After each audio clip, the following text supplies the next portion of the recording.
This song, We're on the One Road, was written by Frank O'Donovan back in the first half of the 20th century. It's a great sing-along song with a great chorus, and I'm playing it in the key of G, and we've got 6 chords. So we've got the G chord, obviously,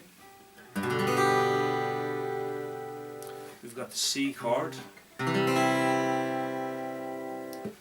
the D major chord, E minor chord, A minor chord, and also A major.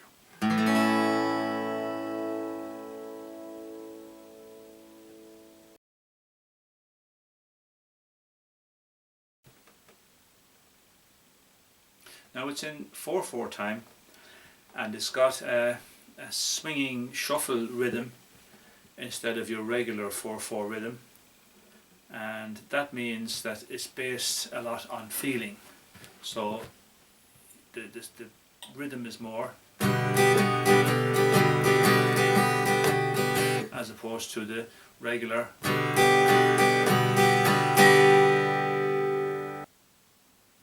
Now what I'm doing is I'm playing a downbeat for each beat of the bar. So we have got 1, 2, 3, 4, 1, 2, 3, 4, 1, 2, 3, 4, 1, 2, 3, 4. Also played with an upbeat after the downbeat.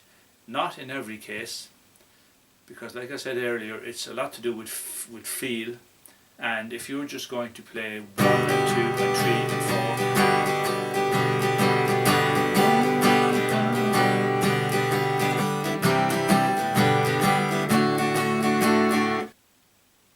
that would work, but it's not going with the flow or the feel of the song.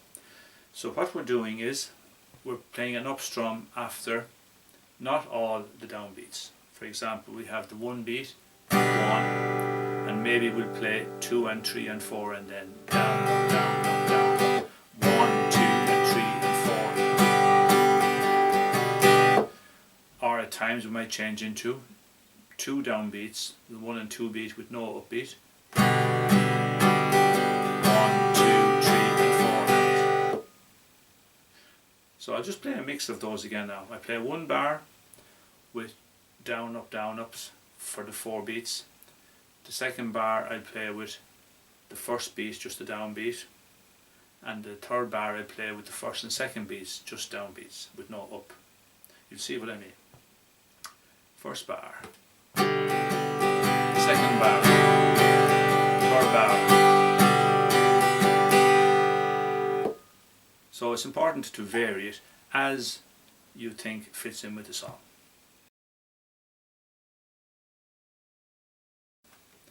I had this inquiry lately. If you're playing in a group situation with a number of musicians, maybe a couple of guitars and other instruments, is there something you could do, simple suggestions to maybe spice up the playing and play something different? So I'm just going to give an example here of what you could do. Just keep in mind that you wouldn't add ornamentation in right throughout the song, because it's going to obviously take from the song. The important thing when you're playing, accompanying a singer, is the singer singing the song. But what you could do at some stage of the song, maybe during a chorus or some specific part of the song, you could play the chord, the same chord, up the neck. So that's what I'm going to do here. I'm going to run the song again that I play, as I played it earlier on, and then just when we come to the verse, I'm going to play the G major chord and the E minor chord up the neck here. Now I'll show you where they are. This is the G major, obviously, and we can also play a G. There's a G note also, and there's a simple G chord up here in the 7th position. Okay, now that's called actually an inverted chord, because the G is the second note. Normally the G is the root note, which is the first note you will play for here. Look, G. But when we play it up here, we're not playing G as the first note. G is the second note of that. So the pattern I'm playing is very simple. Fingering this chord, I'm barring the chord, the 7th fret, 3 strings with my first finger. So you need to flatten that knuckle here and put my second finger here on the 2nd string, 8th fret. So I've got,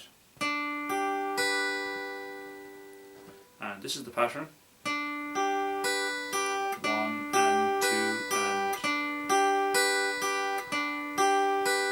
So instead of playing the G in the chorus, I'll show you in a moment, we're going to play that G. And for the E minor, we can also play E minor up the neck, and it's also here in the same position. And this is the simple form of the E minor that I'm going to play. Same pattern. Now the chords for the verse are as follows.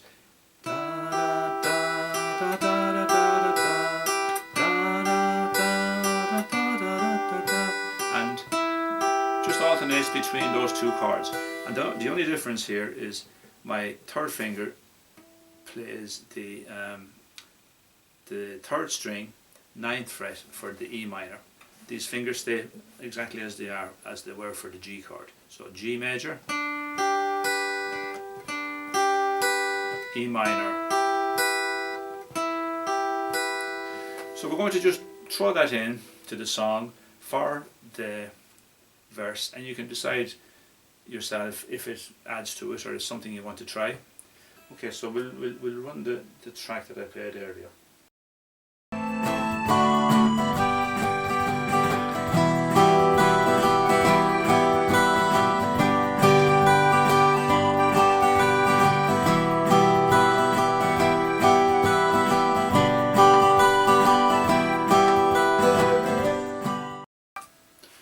So that's a simple example of just throwing in the same chord played in a different position. Another simple thing to do would be to play a little bit of lead work, again not to dominate the tune, but at some stage you might throw in a little bit of lead work, and the simplest way to do that is use the pentatonic scale. If you're not familiar with pentatonic box shapes or using the pentatonic scale, the major pentatonic scale, don't worry, I have other lessons on that, but just for this, for the purposes of this lesson, I will do out the tabs. Very, very simple. We're using pentatonic box 3 and then moving into extending that into pentatonic box 4. So that note there on the 5th fret, 4th string, is G.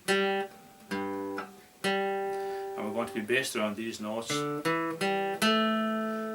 sliding into box 4.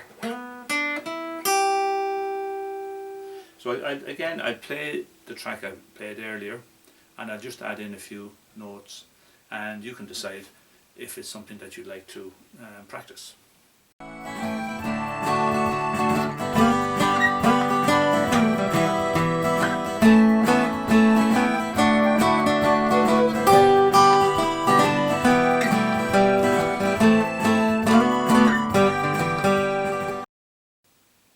Something like that, something nice and simple, can add something maybe to the song you're playing. Experiment with playing chords up the neck, and experiment with playing some pentatonic major runs also. 1, 2, 3, 4.